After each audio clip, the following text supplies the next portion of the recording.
Di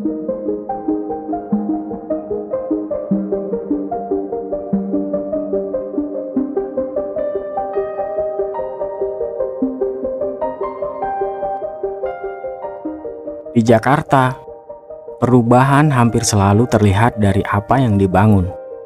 Gedung baru, jalan yang diperlebar, kawasan yang ditata ulang. Namun lebih jarang dibicarakan adalah apa yang harus hilang agar semua itu bisa terjadi.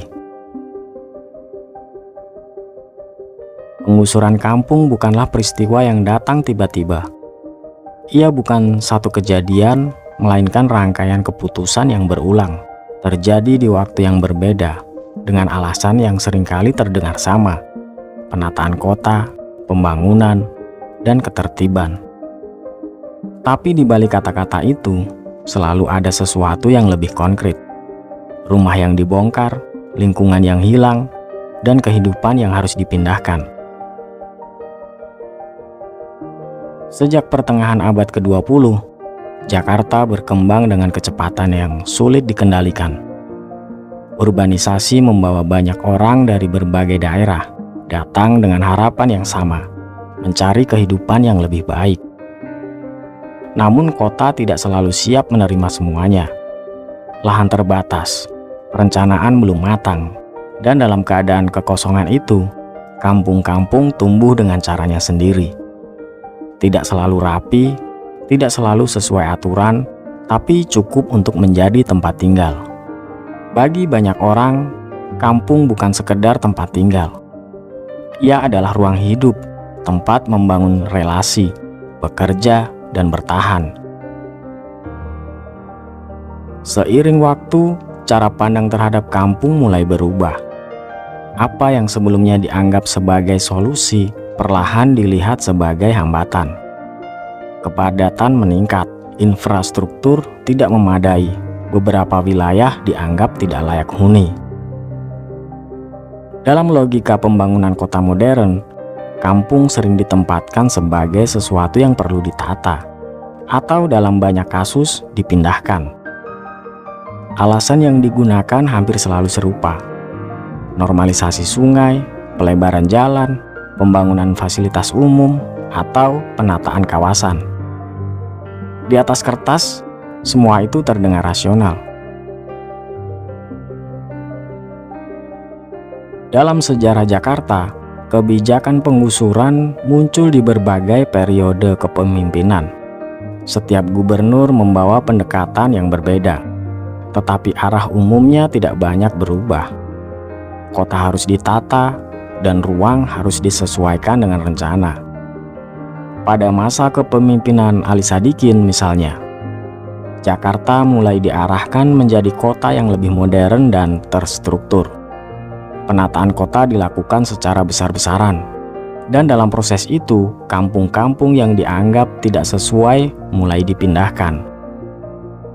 Periode setelahnya juga tidak sepenuhnya berbeda. Penggusuran tetap terjadi, meskipun dengan pendekatan dan alasan yang mungkin berubah. Dalam banyak kasus, keputusan diambil dari sudut pandang kota secara keseluruhan. Bagaimana membuatnya lebih tertib, lebih aman, dan lebih efisien. Namun, di tingkat lapangan, penggusuran jarang terasa seperti penataan. Ia lebih sering hadir sebagai peristiwa yang tiba-tiba. Surat pemberitahuan datang, batas waktu ditentukan, lalu alat berat mulai masuk. Rumah-rumah yang dibangun selama bertahun-tahun bisa hilang dalam hitungan jam.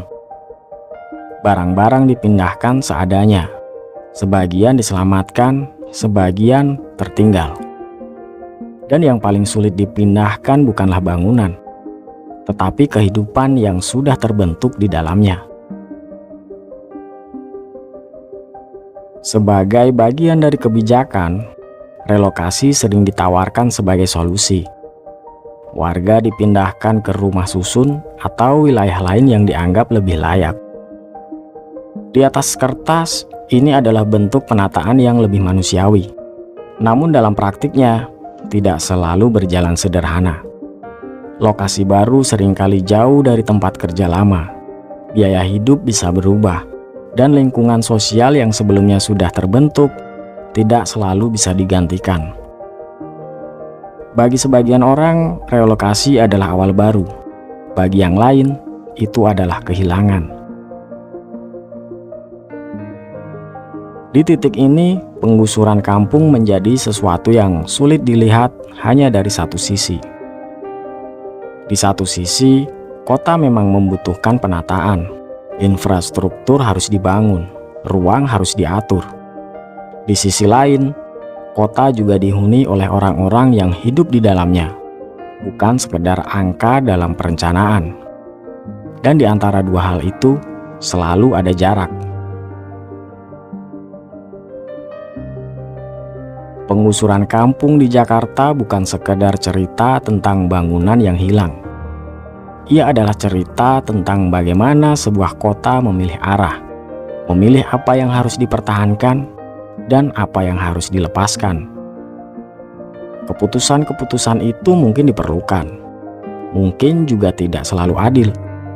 Namun satu hal yang pasti, di setiap perubahan kota, selalu ada sesuatu yang tidak ikut terbawa ke masa depan.